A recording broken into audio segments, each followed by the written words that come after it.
Eu estava deitada naquela maca fria do hospital, fingindo uma fraqueza que eu não sentia, quando ouvi a voz da minha filha Camila ecoando pelo corredor. Ela falava ao telefone, alta, sem se importar se alguém escutava. E o que ela disse me gelou até os ossos. "Tchau, mamãe. Aproveite seus últimos dias, porque eu vou ficar milionária com o seu seguro." Ela riu. Uma risada aguda, cheia de ansiedade e ganância.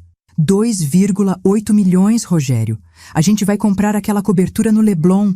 Vai ter BMW na garagem. Chega de trabalhar feito idiota. Senti meu coração acelerar, mas mantive os olhos fechados. Ela entrou no quarto e eu podia sentir o cheiro do perfume caro que ela tinha começado a usar recentemente. Um perfume que ela tinha comprado com o cartão de crédito adicional da minha conta. Ela se aproximou da cama, mas não tocou em mim, não segurou minha mão. Apenas ficou ali, parada, e eu podia sentir o sorriso no rosto dela. "Mãe!" Ela chamou baixinho, mas sem carinho nenhum. Era só para conferir se eu estava dormindo mesmo. Finalmente, ela sussurrou essa palavra como se fosse uma libertação. Quando ela saiu do quarto, abri os olhos devagar e encontrei o olhar do Dr. Heitor do outro lado do vidro. Ele acenou discretamente com a cabeça. O plano estava funcionando. Minha filha tinha acabado de mostrar quem ela realmente era. E o pior? Parte de mim já sabia.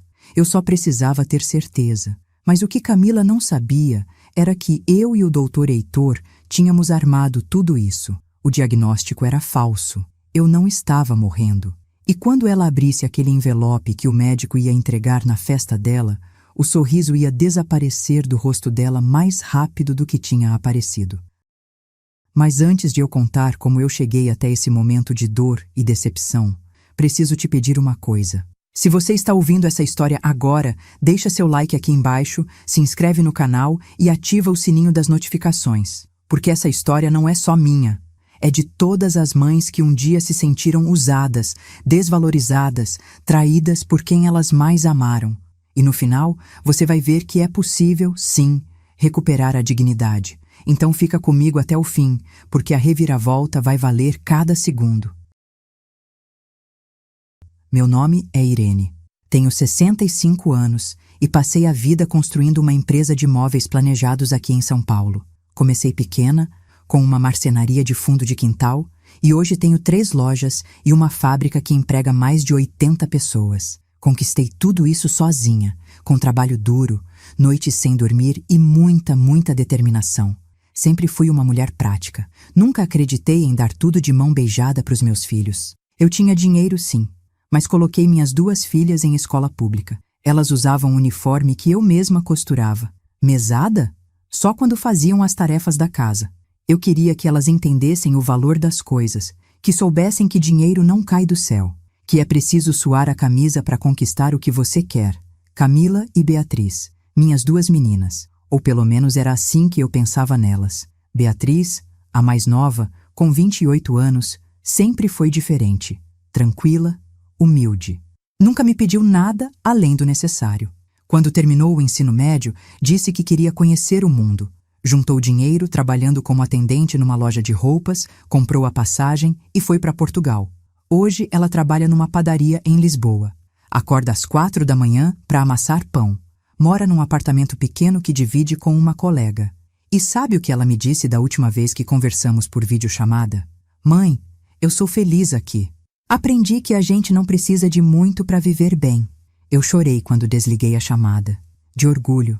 Já Camila sempre foi diferente. Desde pequena, ela olhava para os brinquedos das outras crianças com inveja. Cresceu reclamando que as amigas tinham roupa de marca e ela não. Que as amigas viajavam para Disney e ela passava férias na casa da avó. Eu tentei ensinar. Tentei mostrar que a vida não é sobre ter, mas sobre ser. Mas parece que nunca entrou na cabeça dela. Ela tem 32 anos agora. É casada com o Rogério, um homem que trabalha como vendedor numa concessionária. Eles têm uma vida mediana. Não passam necessidade, mas também não sobra muito no fim do mês. E isso corrói a Camila por dentro. Eu via nos olhos dela. Aquela frustração constante, aquela sensação de que ela merecia mais sem ter feito nada para conquistar. Há 6 meses, Camila voltou para minha casa. Disse que queria ficar perto de mim, que estava preocupada com a minha saúde, que eu não deveria morar sozinha. Eu aceitei. Afinal, ela era minha filha. Mas logo percebi que alguma coisa estava errada. Ela começou a fazer perguntas sobre minhas contas bancárias, sobre investimentos, sobre o seguro de vida que eu tinha contratado anos atrás. No começo, tentei acreditar que era só curiosidade, mas então peguei ela no meu escritório, mexendo nos meus documentos. Ela inventou uma desculpa qualquer, mas eu vi o papel que ela estava segurando. Era a apólice do seguro. 2,8 milhões de reais. Foi nessa noite que eu liguei para o Dr. Heitor. E foi nessa noite que a gente bolou o plano que ia revelar o verdadeiro caráter da minha filha. O Dr. Heitor Sampaio era meu médico há mais de 20 anos. Conheci ele quando abri minha primeira loja e ele era um clínico recém-formado que atendia num consultório pequeno perto da minha marcenaria. Com o tempo, a gente se tornou amigos de verdade. Ele acompanhou minha trajetória, viu minha empresa crescer, conheceu minhas filhas quando elas eram pequenas. Era uma das poucas pessoas em quem eu confiava de olhos fechados. Quando liguei para ele naquela noite, depois de pegar Camila mexendo nos meus documentos, minha voz estava tremendo. Não de medo, mas de uma mistura de raiva e tristeza que eu nunca tinha sentido antes. Heitor atendeu no segundo toque. Irene, tudo bem? É tarde. Aconteceu alguma coisa? Heitor, preciso da sua ajuda. Preciso ter certeza de uma coisa antes de tomar uma decisão que vai mudar tudo. Fui até o consultório dele no dia seguinte. Era um sábado de manhã e a clínica estava vazia. Sentei na cadeira de couro marrom, que já conhecia tão bem, e contei tudo. As perguntas insistentes da Camila, a apólice do seguro que ela estava estudando, o jeito frio como ela tinha começado a me tratar, como se eu fosse um estorvo que ela precisava suportar. E então contei da sensação que eu tinha, aquele aperto no peito toda vez que ela entrava no quarto e perguntava sobre minha saúde com aquele tom ensaiado demais. Heitor me ouviu em silêncio, com aquela expressão séria que ele fazia quando estava processando algo importante. Quando terminei, ele suspirou fundo e tirou os óculos para limpar. Um gesto que eu sabia que ele fazia quando estava pensando em algo delicado. Irene, você tem certeza que quer fazer isso? Porque se for para frente com o que eu acho que você está pensando, não tem volta. Você vai descobrir a verdade, seja ela qual for. Eu preciso saber, Heitor. Preciso saber se minha filha é capaz de torcer pela minha morte. Ele colocou os óculos de volta e acenou com a cabeça. Então vamos fazer isso direito. Mas você precisa estar preparada para o resultado, porque se suas suspeitas se confirmarem, vai doer mais do que qualquer doença de verdade. O plano era simples, mas precisava ser executado com perfeição. Heitor ia me chamar para o consultório sob o pretexto de fazer uns exames de rotina. Ia pedir uma bateria completa de testes, algo que parecesse sério o suficiente para justificar uma série de consultas. E então, depois de 2 semanas, ia pedir para Camila vir junto numa consulta específica. Era nessa consulta que ele ia entregar o diagnóstico falso. Tumor cerebral inoperável. Prognóstico de 6 a 8 semanas de vida. Eu vou colocar você numa situação que vai parecer real para ela. Vou falar dos sintomas que você supostamente tem apresentado. Vou mostrar exames que eu vou editar com a ajuda de um colega de confiança. Tudo vai parecer absolutamente verdadeiro. E então a gente vai observar como ela reage. E se ela ficar arrasada? E se eu estiver errada sobre ela? Heitor segurou minha mão. Então você vai ter a prova de que sua filha te ama de verdade. E a gente vai revelar a verdade para ela, pedir desculpas pelo susto, e vocês vão poder reconstruir a relação de vocês com uma base mais sólida. Mas, Irene, no fundo, você já sabe o que vai acontecer. Você não teria vindo até aqui se não soubesse. Ele tinha razão. Eu sabia. Mas uma parte de mim ainda queria estar errada. Na semana seguinte, comecei a fazer os exames. Camila estava sempre por perto, perguntando sobre cada consulta, cada resultado. Ela oferecia para me levar ao hospital, mas eu percebia que era mais para ter acesso direto às informações do que para me fazer companhia. Quando eu dizia que ia de táxi, ela ficava irritada com aquela voz impaciente que ela tentava disfarçar de preocupação. Mãe, eu posso te levar. Por que você não deixa eu ir junto? Eu sou sua filha, tenho o direito de saber o que está acontecendo com a senhora. Camila, são só exames de rotina. Não precisa se preocupar. Rotina? A senhora está indo no hospital 3 vezes por semana? Isso não é rotina. Eu via a ansiedade crescendo nela. E não era a ansiedade de quem está com medo de perder a mãe. Era a ansiedade de quem quer informação, de quem precisa saber se está chegando perto de alguma coisa. 15 dias depois, Heitor me ligou. Irene, está na hora. Marquei a consulta para amanhã às 3 da tarde. Você precisa ligar para Camila e pedir para ela ir com você. Diz que o médico pediu a presença de um familiar porque precisa conversar sobre os resultados. Minha mão tremeu quando desliguei o telefone. Respirei fundo 3 vezes antes de discar o número da Camila. Ela atendeu no primeiro toque. Mãe, aconteceu alguma coisa? Camila, o Dr. Heitor ligou. Ele quer que você vá comigo na consulta de amanhã. Disse que precisa conversar sobre os exames e que é importante ter alguém da família junto. Houve um segundo de silêncio do outro lado da linha. E então, a voz dela veio diferente, mais aguda, mais ansiosa. Sério? Ele disse por quê? O que deu nos exames? Não disse. Só pediu para você estar lá às 3 da tarde. Eu vou. Pode deixar, mãe. Eu vou estar lá. Quando ela desligou, eu sentei na cama e deixei as lágrimas escorrerem. Porque mesmo sabendo o que eu ia descobrir, ainda doía imaginar que minha própria filha estava esperando por más notícias com aquele tom de expectativa na voz. Na manhã seguinte, acordei cedo. Tomei café sozinha na cozinha, olhando para as fotos na geladeira. Tinha uma da Beatriz no dia da formatura do ensino médio, com aquele sorriso largo e genuíno. E tinha uma da Camila no casamento dela, linda no vestido branco que eu tinha ajudado a pagar. 12 mil reais naquele vestido. Ela tinha insistido que precisava ser de uma estilista famosa. Eu cedi porque era o casamento da minha filha. Hoje eu me perguntava se alguma vez ela tinha agradecido de verdade, ou se já naquela época ela só via em mim uma fonte de recursos. Camila chegou em casa ao meio-dia.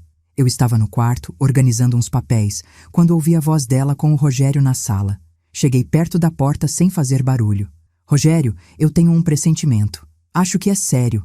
O jeito que o médico falou com ela, pedindo para eu ir junto, isso não é para dar notícia boa. Você acha que é o quê? Não sei, mas se for o que eu estou pensando... Ela parou e eu ouvi ela suspirar. A gente tem que ficar esperto, tem que saber direitinho qual é a situação. E o seguro? 2,8 milhões. Está tudo atualizado. Eu conferi a apólice. Eu sou a beneficiária principal porque a Beatriz mora fora e assinou uma procuração anos atrás, abrindo mão da parte dela. Meu sangue gelou. Aquilo era mentira. Beatriz nunca tinha assinado procuração nenhuma. O que significava que Camila tinha forjado alguma coisa ou estava planejando forjar. E se der certo, continuou Rogério, a gente finalmente vai poder viver do jeito que a gente merece. Chega de ficar nessa vida medíocre. Exatamente. Eu não nasci para ser pobre, Rogério.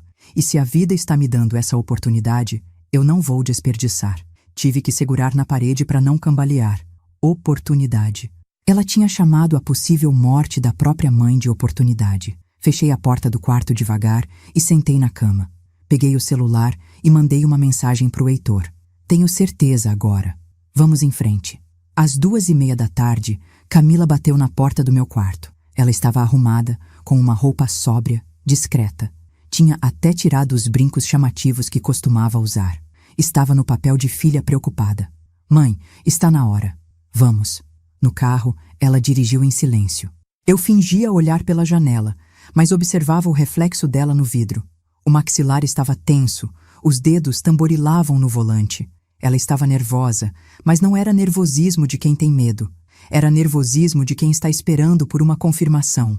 A clínica do Dr. Heitor ficava num prédio comercial discreto em Pinheiros. Subimos até o 5º andar e a secretária nos recebeu com um sorriso profissional. Dona Irene, o doutor já está esperando. Podem entrar. O consultório dele tinha aquele cheiro de lugar limpo misturado com o aroma de café que ele sempre fazia na máquina do canto. Heitor estava sentado atrás da mesa com uma pasta grossa na frente dele. Quando entramos, ele levantou e cumprimentou a gente com aquela seriedade que médicos usam quando vão dar más notícias. Dona Irene, Camila, por favor, sentem-se. A gente sentou. Camila estava na ponta da cadeira, inclinada para frente. Eu estava mais recuada, com as mãos cruzadas no colo, tentando parecer apreensiva. Heitor abriu a pasta devagar, tirou uns papéis, colocou os óculos e olhou para mim primeiro, e depois para Camila. Eu pedi para você vir hoje, Camila, porque as notícias que eu tenho não são fáceis de ouvir. E sua mãe vai precisar de apoio familiar nos próximos tempos. Camila engoliu seco. O que aconteceu, doutor? O que deu nos exames? Heitor suspirou, com aquela expressão pesada de quem vai mudar a vida de alguém. Os exames da sua mãe revelaram a presença de um tumor cerebral. É um glioblastoma em estágio avançado. Pela localização e pelo tamanho, não é operável. O silêncio que caiu no consultório era denso. Eu olhei para o chão, fingindo estar processando a informação. Camila ficou completamente imóvel por 3 segundos. E então, ela falou, com uma voz que tentava parecer chocada, mas que tinha uma nota estranha, quase aliviada. Um tumor? No cérebro? Mas a senhora pode fazer quimioterapia, radioterapia, alguma coisa, não pode? Heitor balançou a cabeça. O tumor está numa região muito delicada. Qualquer intervenção agressiva poderia causar danos irreversíveis e anteciparia o fim. O que eu recomendo é tratamento paliativo, para controlar os sintomas e garantir qualidade de vida pelo tempo que resta. Tempo que resta? Camila repetiu, e eu podia sentir ela se inclinando ainda mais para frente. Quanto tempo, doutor? É difícil ser preciso, mas baseado no tamanho do tumor e na velocidade de crescimento que eu observei, comparando os exames, eu diria que estamos falando de 6 a 8 semanas. Talvez menos. Camila levou a mão à boca num gesto teatral. Meu Deus, não é possível. Mas eu estava olhando para os olhos dela, e nos olhos dela não tinha desespero, tinha cálculo. Ela estava fazendo contas. 6 a 8 semanas, 42 a 56 dias, menos de 2 meses até os 2,8 milhões. Dona Irene, Heitor virou para mim. A senhora está bem? Quer tomar uma água? Eu balancei a cabeça, fingindo estar atordoada. Eu só preciso de 1 minuto. Heitor se levantou. Vou buscar uma água para a senhora. Já volto. Ele saiu do consultório, me deixando sozinha com Camila. Assim que a porta fechou, Camila segurou meu braço. Mas não era um toque de consolo. Era um toque firme, quase possessivo. Mãe, a gente vai superar isso juntas. Eu vou cuidar da senhora. Vou estar do seu lado todo dia. Eu olhei para ela. Olhei bem nos olhos da minha filha. E vi uma estranha ao invés da menina que eu tinha embalado no colo. Obrigada, Camila. Heitor voltou com a água. A gente ainda conversou por mais 15 minutos sobre medicações, cuidados paliativos, o que eu podia esperar dos próximos dias. Ele entregou uma receita e disse que ia me encaminhar para um oncologista parceiro, só para manter as aparências. Quando a consulta terminou, Camila me ajudou a levantar com uma solicitude exagerada, como se eu tivesse ficado frágil de uma hora para outra. No elevador, descendo, ela ficou em silêncio. Mas quando chegamos no térreo e caminhamos até o carro, ela pegou o celular. Mãe, eu só vou dar um telefonema rápido pro Rogério. Ele estava preocupado. Pode ligar. Ela se afastou uns 3 metros, mas eu ainda conseguia ouvir. Rogério, é sério. Tumor cerebral. 6 a 8 semanas. Uma pausa. Eu sei. A gente precisa se organizar. Outra pausa. Não vou ligar para Beatriz agora. Deixa eu resolver as coisas aqui primeiro. Não vou ligar para Beatriz. Minha filha mais nova, que morava do outro lado do oceano, não ia nem ficar sabendo que a mãe supostamente estava morrendo, porque Camila queria ter certeza de que não ia ter ninguém para dividir o seguro. Quando ela voltou para o carro, eu perguntei, tentando manter a voz fraca, você não vai ligar para sua irmã? Camila deu a partida e saiu do estacionamento antes de responder. Mãe, a Beatriz está trabalhando. Aquele fuso horário complicado. Eu vou esperar um momento melhor. Não quero dar essa notícia por telefone de qualquer jeito. Mentira. Tudo mentira. Nos dias seguintes, Camila virou outra pessoa. Ou melhor, virou a versão dela que ela achava que eu esperava. Ela fazia comida, trazia chá, perguntava se eu estava com dor. Mas eu percebia a impaciência por trás de cada gesto. O jeito como ela olhava para o relógio. Como ela suspirava quando eu dizia que estava me sentindo bem naquele dia. Como se o fato de eu não estar visivelmente piorando fosse um inconveniente. Uma semana depois do diagnóstico, peguei ela no meu escritório de novo.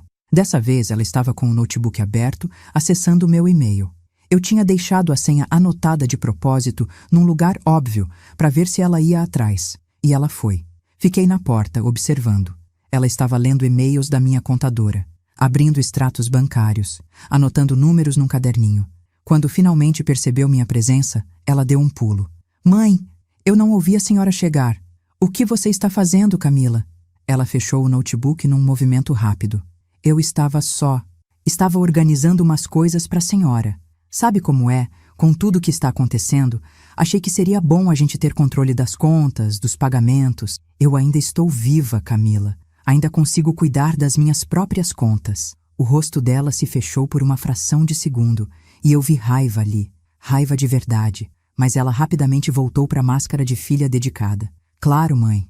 Desculpa. Eu só queria ajudar. Naquela noite, fingi que ia dormir cedo, mas fiquei acordada no quarto com a luz apagada. Lá pela meia-noite, ouvi vozes abafadas vindo da sala. Me levantei devagar, abri uma fresta da porta e fiquei ouvindo. Era Camila e Rogério. Eles tinham vindo para casa, achando que eu estava dormindo. Já faz 2 semanas, Camila. O médico disse 6 a 8 semanas. Estamos quase na metade. Eu sei, Rogério, mas ela está estável.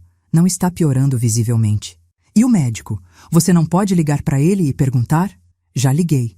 Ele disse que é normal, que o tumor pode estar crescendo internamente sem sintomas óbvios no começo, mas que quando os sintomas aparecerem, vai ser rápido. Silêncio. E então, a voz do Rogério, mais baixa. Você já pensou no que a gente vai fazer quando acontecer?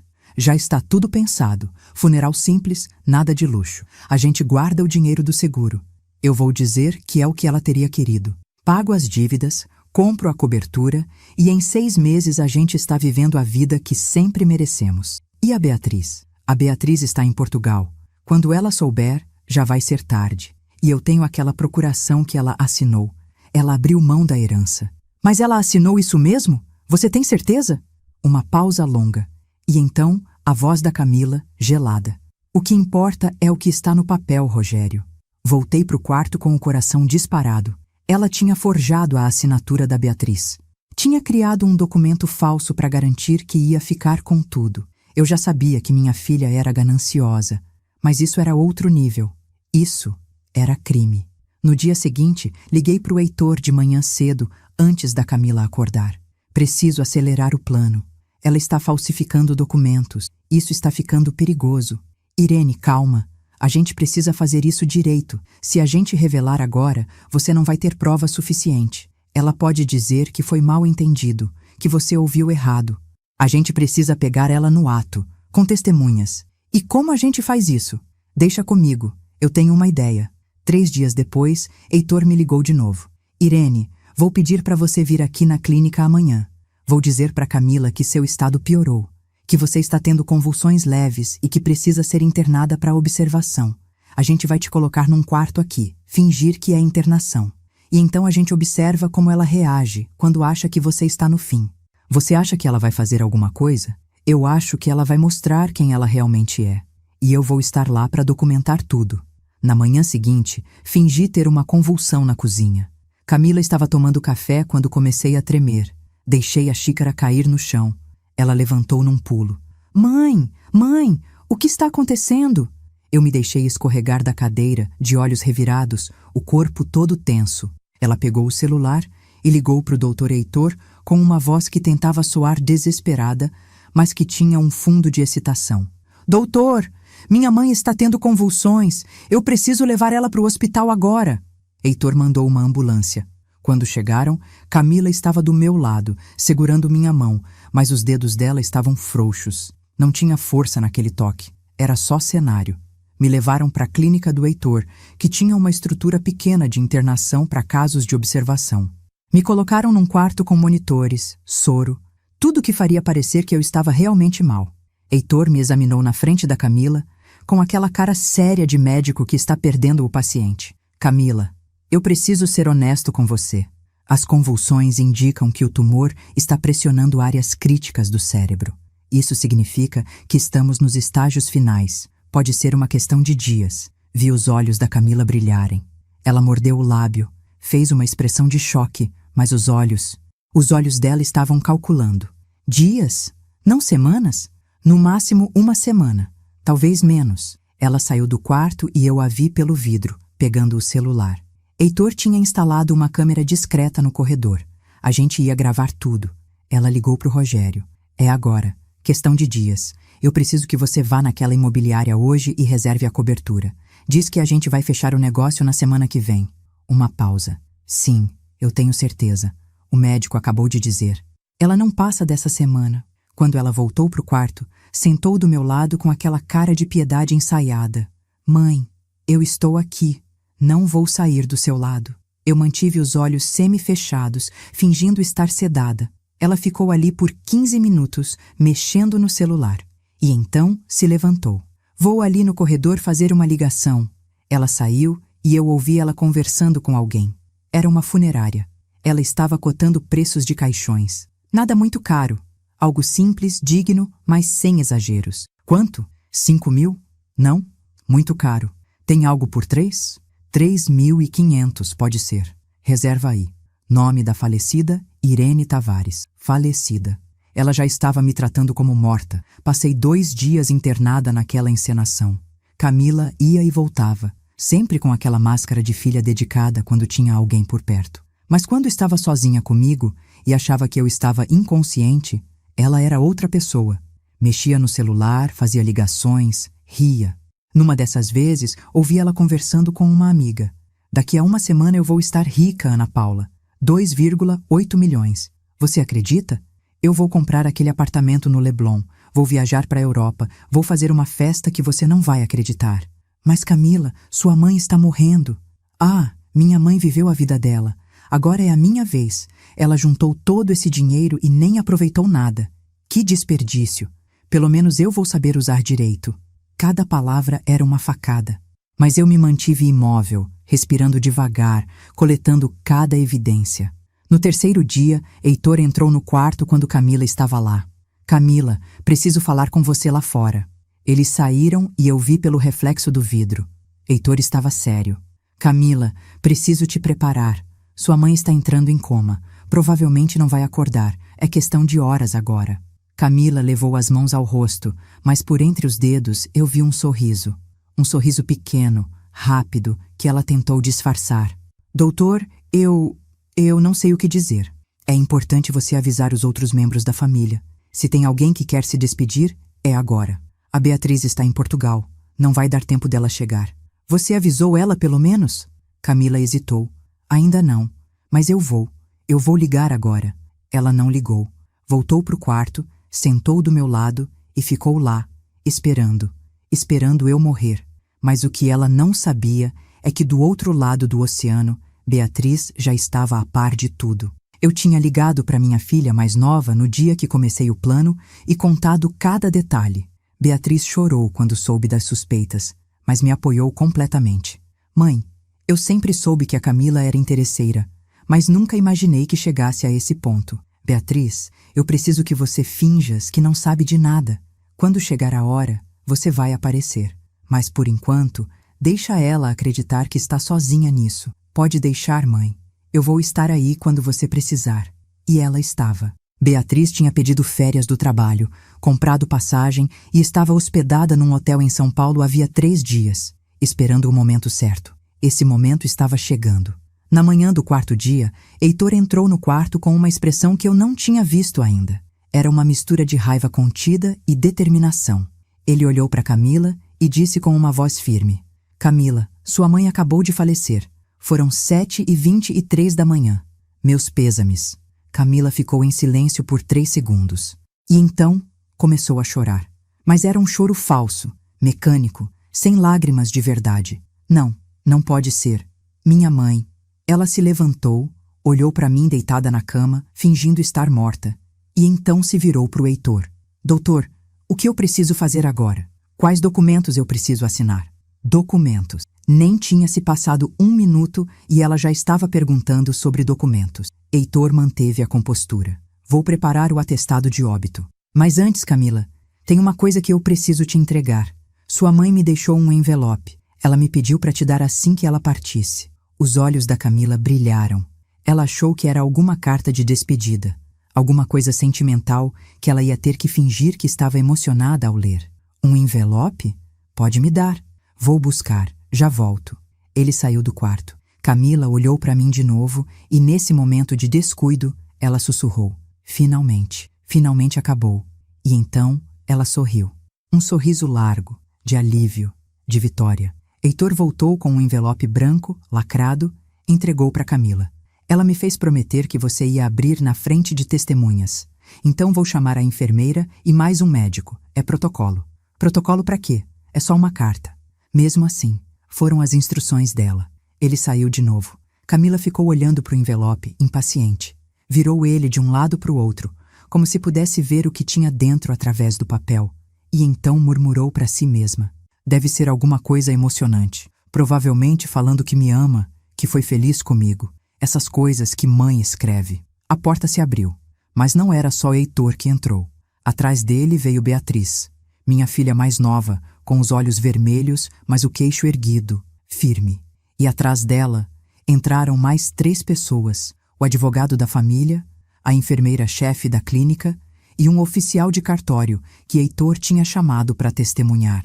Camila olhou para Beatriz e a cor sumiu do rosto dela. Beatriz? O que você está fazendo aqui? Eu não te avisei ainda que a mãe... Morreu? Beatriz completou, com uma voz gelada que eu nunca tinha ouvido nela. Pois é, Camila. É estranho, né? Como eu estou aqui se você não me avisou? Camila abriu a boca, fechou, abriu de novo. Ela estava perdida, sem entender o que estava acontecendo. Eu ia te ligar, mas você não ia. Assim como não ligou nas últimas 3 semanas desde o diagnóstico. Você não ia me avisar de nada porque não queria dividir o seguro comigo. Isso não é verdade. Beatriz, você está entendendo tudo errado. Heitor deu um passo à frente. Camila, abre o envelope. Ela olhou para o envelope na mão dela como se fosse uma cobra. Eu não quero abrir agora. Não com todo mundo aqui. Abre. A voz do Dr. Heitor estava diferente. Tinha autoridade ali. Tinha raiva contida. Com as mãos tremendo, Camila rasgou o lacre, tirou o papel de dentro. Começou a ler. E à medida que os olhos dela percorriam as linhas, o rosto dela ia mudando. De confusão para choque, de choque para pânico, de pânico para terror absoluto. Porque o que estava escrito ali, na minha letra, era o seguinte: Querida Camila, se você está lendo isso, é porque passou no teste. Ou melhor, porque reprovou completamente. Não existe tumor, não existe doença. Eu estou perfeitamente saudável. Tudo isso foi um plano para descobrir quem você realmente é. E agora eu sei. Você torceu pela minha morte, comemorou a ideia de me perder, fez planos com o meu dinheiro antes mesmo do meu corpo esfriar, forjou documentos em nome da sua irmã e achou que ia se safar, mas não vai. Quando você terminar de ler essa carta, vire-se, porque eu estou bem atrás de você, viva e muito decepcionada. Camila virou devagar e me viu sentada na cama, sem nenhum soro, sem nenhum monitor, com os olhos bem abertos, olhando diretamente para ela. O envelope caiu da mão dela. E o sorriso que ela tinha dado minutos antes desapareceu completamente, substituído por uma expressão de horror que eu nunca vou esquecer. O silêncio que caiu naquele quarto de hospital era tão pesado que parecia sugar o ar. Camila estava congelada no lugar, com os olhos arregalados fixos em mim, a boca entreaberta num ó de choque absoluto. O envelope com a carta tinha caído no chão e o papel estava aberto aos pés dela, como uma acusação silenciosa. Eu me levantei da cama devagar, tirando os eletrodos falsos que estavam grudados no meu peito, puxando o acesso do soro que nunca tinha tido nada além de soro fisiológico. Cada movimento era deliberado, calmo. Eu tinha ensaiado esse momento na minha cabeça centenas de vezes nos últimos dias, mas agora que estava acontecendo de verdade, sentia uma mistura estranha de alívio e tristeza profunda. Mãe, a voz da Camila saiu num fio, trêmula. Mãe, isso não é... O que, Camila?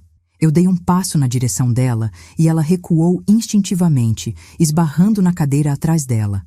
Não é o que parece? Você não estava esperando eu morrer? Não estava fazendo planos para gastar o dinheiro do seguro antes mesmo do meu corpo esfriar? Eu posso explicar. Então explica. Cruzei os braços e esperei. Explica para mim, para o Dr. Heitor, para sua irmã, para o advogado e para todas as testemunhas aqui presentes. Explica como você ligou para a funerária cotando o caixão mais barato que tinha. Explica como você reservou uma cobertura de 3 milhões de reais 3 dias depois de receber o diagnóstico. Explica como você forjou uma procuração em nome da Beatriz para ficar com a herança toda. A menção à procuração falsa fez Camila empalidecer ainda mais. Ela olhou para Beatriz, que estava encostada na parede com os braços cruzados e uma expressão de desprezo que eu nunca tinha visto na minha filha mais nova. Beatriz, eu juro que não foi assim. Você não entende. Eu só estava tentando proteger o patrimônio da família. Cala a boca! Beatriz falou baixo, mas com uma força que cortou a fala da Camila no meio. Cala a boca, Camila. Você não tem direito de falar o meu nome agora. Não depois do que você fez.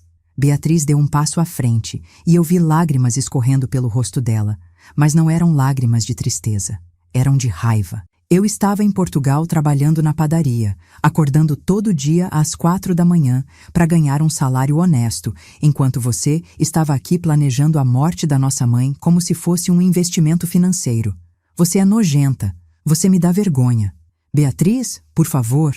Eu disse para você calar a boca. Beatriz levantou a voz pela primeira vez e Camila deu mais um passo para trás. A mamãe me ligou e contou tudo, cada detalhe do plano, cada coisa horrível que você disse. E sabe o que eu fiz? Eu peguei todos os meus trocados, comprei uma passagem cara para chegar aqui a tempo e vim ver com os meus próprios olhos se você era realmente capaz de ser tão monstruosa. E você superou todas as expectativas. O Dr. Heitor limpou a garganta. Camila, além de tudo que já foi dito aqui, eu preciso te informar que essa clínica tem câmeras de segurança em todos os corredores. E todas as suas conversas telefônicas dos últimos 4 dias foram gravadas com autorização judicial. Ele pegou um tablet que estava na mesa e mostrou para ela. Está tudo aqui. Cada ligação, cada comemoração, cada palavra. Camila olhou para o tablet e depois para mim.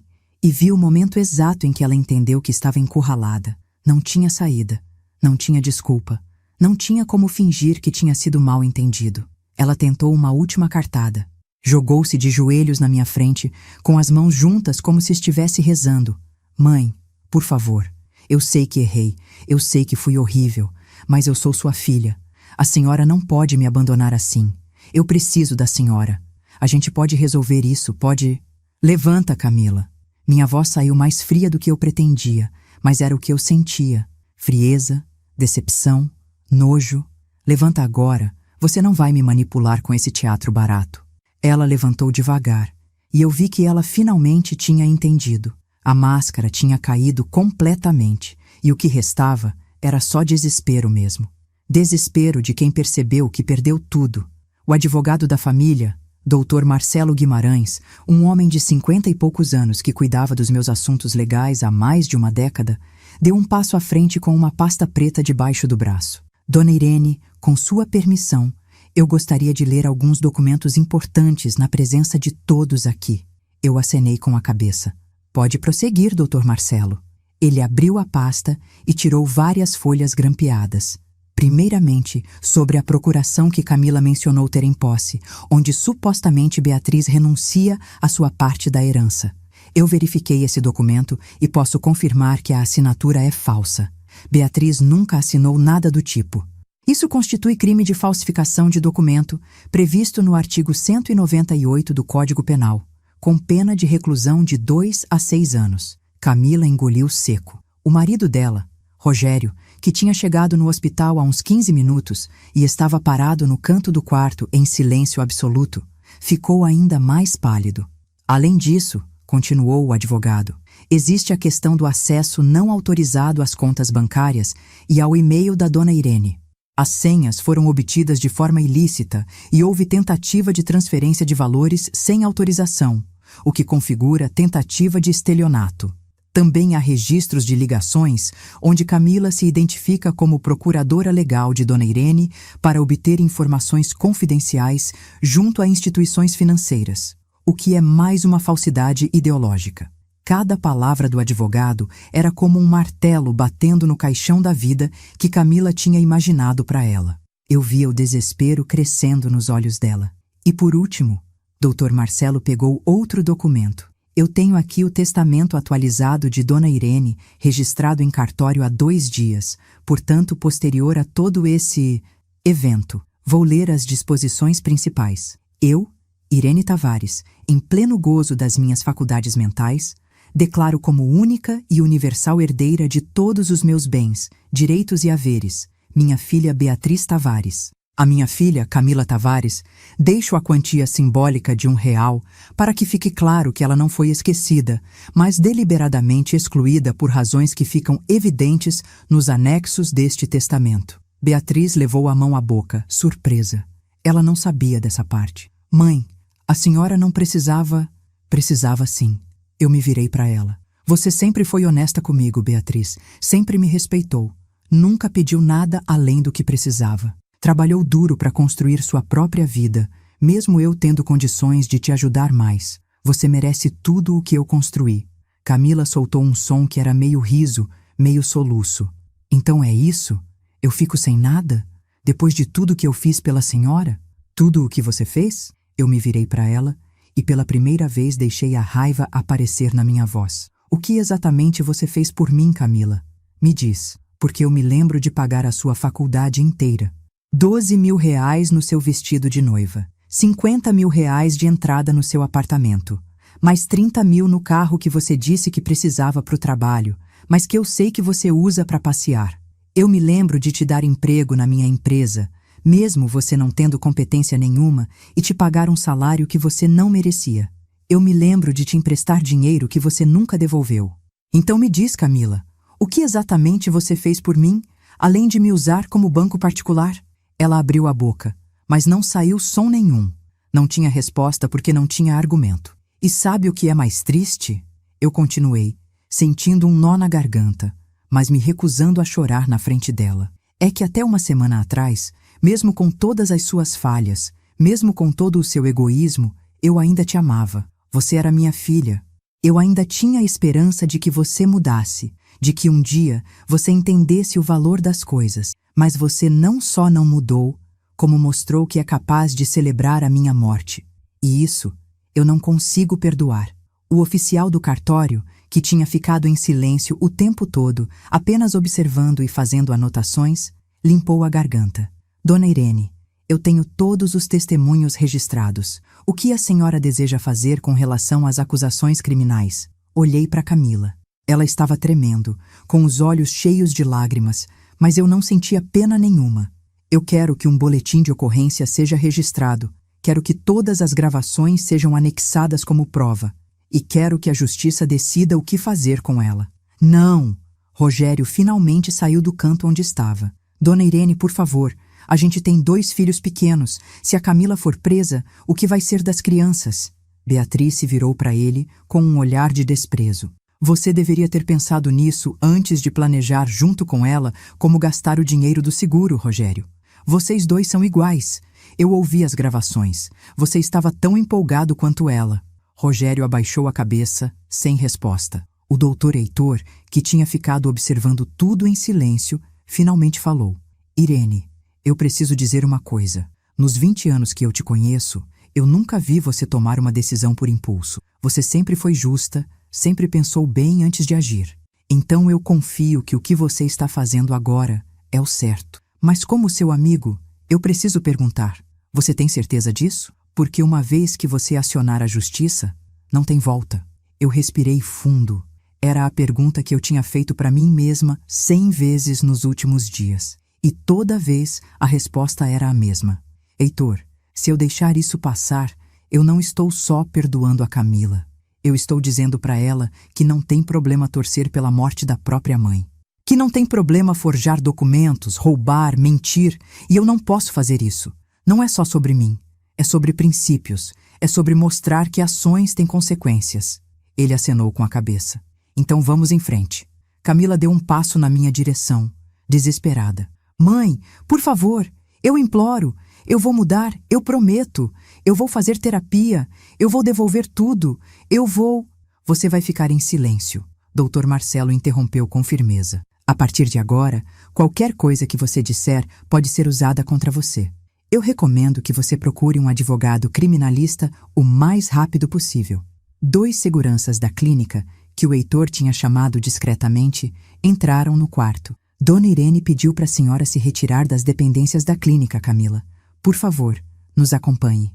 Camila olhou para mim uma última vez. Nos olhos dela tinha medo, raiva desespero, mas não tinha arrependimento de verdade. Não tinha consciência do que ela tinha feito de errado. E foi nesse momento que eu tive certeza absoluta de que tinha tomado a decisão certa. Adeus, Camila. Eu falei, e virei as costas para ela. Os seguranças a escoltaram para fora. Rogério foi atrás, sem dizer mais nada. Quando a porta fechou, Beatriz veio até mim e me abraçou forte. E foi só então que eu deixei as lágrimas escorrerem. Eu sinto muito, mãe. Sinto muito que a senhora teve que passar por isso. Eu também sinto, minha filha.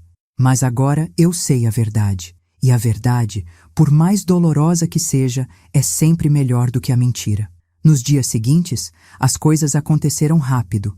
O boletim de ocorrência foi registrado. As provas foram anexadas. Um inquérito policial foi aberto.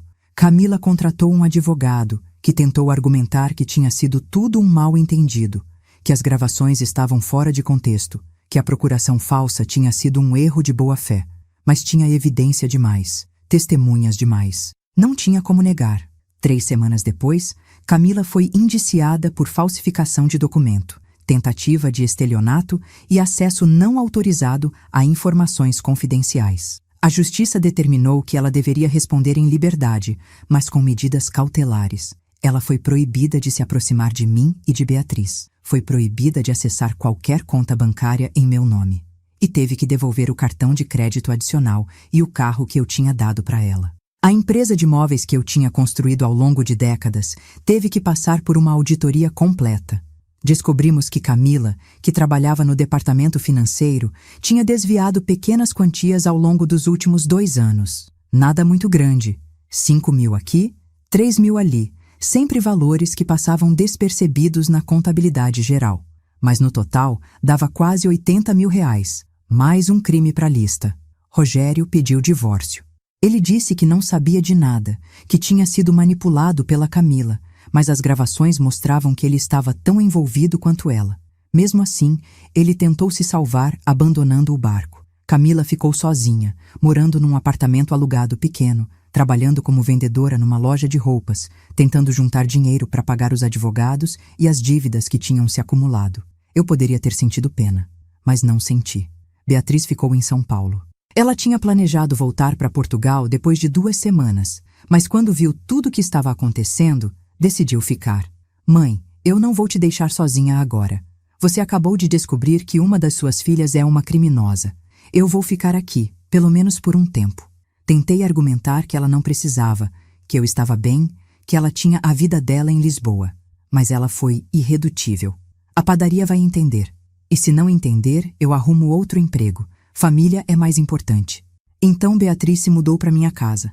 E pela primeira vez em anos, eu não me senti sozinha. A gente tomava café junto toda manhã.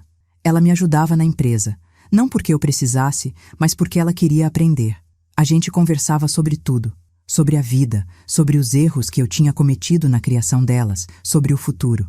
Mãe, a senhora acha que foi culpa sua? O jeito que a Camila é? Eu pensei bem antes de responder. Era uma pergunta que eu tinha feito para mim mesma 1000 vezes. Eu acho que eu errei em algumas coisas, Beatriz. Talvez eu tenha dado coisas demais para Camila quando ela era nova. E isso criou nela uma expectativa de que tudo viria fácil. Talvez eu não tenha sido firme o suficiente quando ela mostrava sinais de egoísmo. Mas no final das contas, a gente cria os filhos da melhor forma que sabe. E cada filho escolhe que tipo de pessoa vai ser. Você teve a mesma criação que ela, e olha a diferença entre vocês duas. Beatriz segurou minha mão. A senhora é uma mãe maravilhosa, e o que a Camila fez não é reflexo da senhora, é reflexo dela. 2 meses depois do dia da revelação no hospital, eu organizei uma reunião na empresa.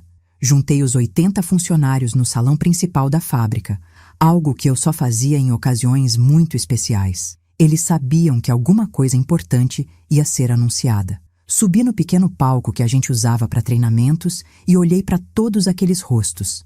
Eram pessoas que trabalhavam comigo há anos, algumas há décadas. Pessoas que ajudaram a construir aquela empresa tijolo por tijolo, móvel por móvel. Bom dia a todos. Eu sei que vocês estão curiosos sobre o motivo dessa reunião, então vou ser direta. Muitos de vocês ouviram rumores sobre problemas familiares que eu tive recentemente. E é verdade. Eu passei por uma situação muito difícil que me fez repensar muitas coisas na minha vida. Fiz uma pausa, olhando para Beatriz que estava na primeira fila, me dando força com o olhar. Vocês sabem que eu sempre fui uma mulher de trabalho. Construí essa empresa do zero, sem ajuda de ninguém, e me orgulho muito disso. Mas eu também cometi erros. Erros de julgamento, principalmente com relação às pessoas em quem confiei. Alguns desses erros custaram caro, não só para mim, mas para a empresa também. Respirei fundo. Por isso, eu tomei algumas decisões. Primeira decisão. Camila Tavares não trabalha mais aqui. Ela foi desligada por justa causa e responde criminalmente por desvio de verbas. Uma auditoria completa foi feita e todos os valores desviados serão recuperados. Um murmúrio percorreu o salão. Todos sabiam quem era Camila, mas poucos sabiam o que tinha acontecido de verdade. Segunda decisão. Eu vou transferir 20% das ações da empresa para vocês, funcionários. Vai ser dividido proporcionalmente ao tempo de casa de cada um. Vocês ajudaram a construir isso aqui. Vocês merecem ser donos também. O silêncio foi substituído por exclamações de surpresa. Vi lágrimas nos olhos de várias pessoas. O João, que era marceneiro na empresa havia 28 anos, levantou a mão tremendo. Dona Irene, a senhora tem certeza disso? Tenho. Vocês são mais família para mim do que algumas pessoas que levam o meu sobrenome. Houve um aplauso espontâneo.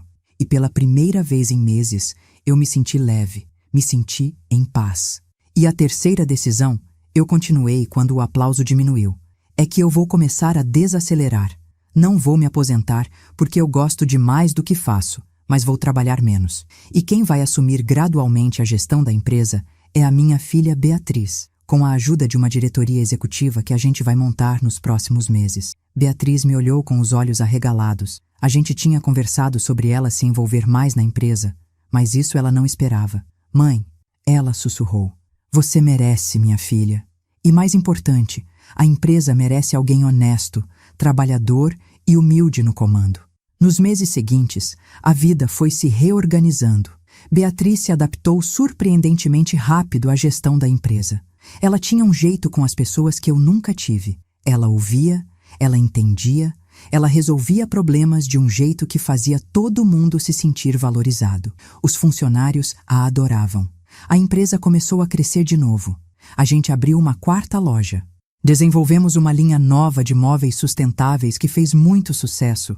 E pela primeira vez na minha vida profissional, eu conseguia sair de férias sem ficar preocupada se tudo ia funcionar na minha ausência. Quanto a Camila, o processo criminal seguiu seu curso. O advogado dela tentou fazer um acordo, mas o promotor não aceitou. Tinha prova demais, o crime era claro demais. 6 meses depois da denúncia, ela foi condenada a 3 anos de reclusão em regime semiaberto, mais pagamento de indenização pelos valores desviados e pelos danos morais. O juiz foi duro na sentença.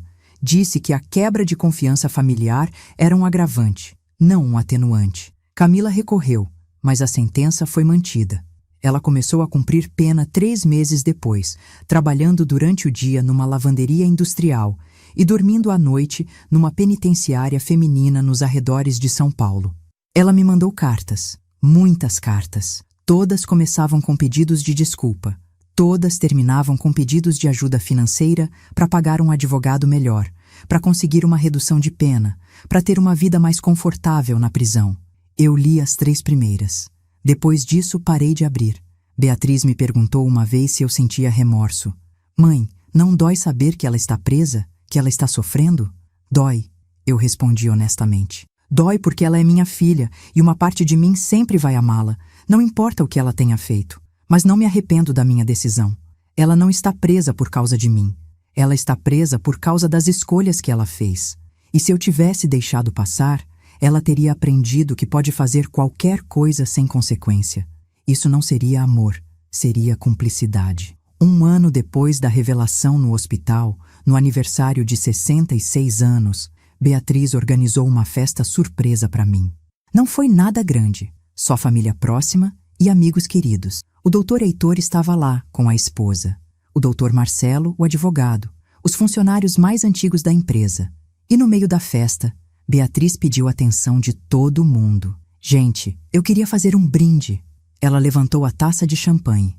Um brinde para a mulher mais forte, mais justa, mais incrível que eu conheço. Minha mãe passou por uma das piores traições que uma pessoa pode passar. Foi traída por alguém que ela amava, que ela criou, que ela sustentou. E sabe o que ela fez? Ela não desmoronou. Ela não se tornou amarga. Ela não perdeu a fé nas pessoas. Ela tomou as decisões difíceis, enfrentou a verdade de frente e saiu disso tudo ainda mais forte. Mãe, eu tenho muito orgulho de ser sua filha e espero um dia ter metade da sua coragem. Eu estava chorando quando ela terminou. Todo mundo estava. A gente brindou, comeu bolo, conversou até tarde. E pela primeira vez em muito tempo, eu me senti completamente feliz. 2 anos depois, Beatriz me deu a notícia de que estava noiva. Ela tinha conhecido um português em São Paulo, um engenheiro que tinha vindo para o Brasil a trabalho e tinha decidido ficar. Ele se chamava Miguel, era 5 anos mais velho que ela, e era um homem bom. Eu vi isso no jeito como ele olhava para minha filha, no jeito como ele a tratava com respeito e carinho.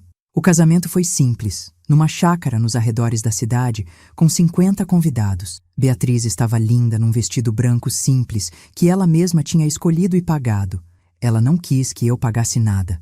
Mãe, eu e o Miguel vamos pagar o nosso casamento. É importante pra gente começar assim, sabendo que conquistamos isso juntos. Eu chorei de orgulho. Camila mandou uma carta pedindo para ir ao casamento. Beatriz nem considerou. Ela perdeu o direito de estar nos momentos importantes da minha vida quando celebrou a suposta morte da minha mãe. Hoje, 3 anos depois daquele dia no hospital, eu vivo numa casa que não é mais tão grande e vazia. Beatriz e Miguel moram no andar de cima, que a gente reformou para fazer um apartamento separado, mas conectado. Eu tenho um neto de 1 ano, o pequeno Henrique, que é a luz da minha vida. Trabalho 3 dias por semana na empresa e nos outros dias eu cuido do jardim, leio, viajo quando dá vontade. A empresa está prosperando sob a gestão da Beatriz. A gente abriu mais 2 lojas e está considerando expandir para outros estados. Os funcionários continuam sendo sócios e todos os anos a gente distribui parte dos lucros com eles. A rotatividade caiu para quase 0. As pessoas querem trabalhar com a gente. Quanto a Camila, ela saiu da prisão após cumprir 2 anos, ganhou o livramento condicional por bom comportamento. Ela mora numa cidade pequena no interior, trabalha num mercado e, segundo o que eu ouvi, está tentando reconstruir a vida. Ela não tentou mais contato, nem eu tentei. Algumas pontes, quando queimadas, não podem ser reconstruídas. Às vezes, eu penso no que poderia ter acontecido se eu não tivesse feito aquele teste. Se eu tivesse apenas aceitado as suspeitas como paranoia e seguido em frente. Provavelmente eu teria morrido algum dia, sem saber a verdade. Camila teria ficado com o dinheiro. Beatriz teria sido enganada. E nenhuma justiça teria sido feita. Mas eu fiz o teste, descobri a verdade. E por mais doloroso que tenha sido, foi libertador, porque agora eu sei quem realmente me ama, sei quem merece minha confiança, sei que as pessoas ao meu redor estão aqui por mim, não pelo meu dinheiro. E essa certeza, essa paz de espírito, não tem preço. Mensagem final. Se você chegou até aqui nessa história, eu preciso te dizer uma coisa. Não tenha medo de enxergar a verdade, mesmo quando ela dói. Não tenha medo de tomar decisões difíceis quando você sabe que elas são certas. E, principalmente, não se sinta culpada por impor limites, mesmo para a família. Porque família não é só quem tem o seu sangue. Família é quem está do seu lado nos momentos difíceis. Quem te respeita. Quem te ama de verdade. Não pelo que você tem, mas por quem você é. Eu fui mãe, fui empresária, fui mulher que errou e acertou.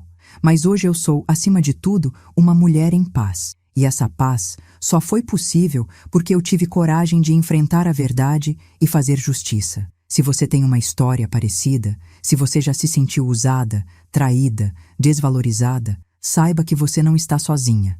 E saiba que é possível, sim, recomeçar. É possível reconstruir. É possível ser feliz de novo. Deixe aqui nos comentários de qual cidade e estado você está assistindo essa história. E se ela tocou seu coração de alguma forma, deixa seu like, se inscreve no canal, ativa o sininho. Porque eu tenho muitas outras histórias para contar. Histórias de mulheres que se reergueram, que recuperaram sua dignidade, que provaram que nunca é tarde para recomeçar. Um beijo no coração de cada uma de vocês. E lembra, dignidade não se negocia. Nunca.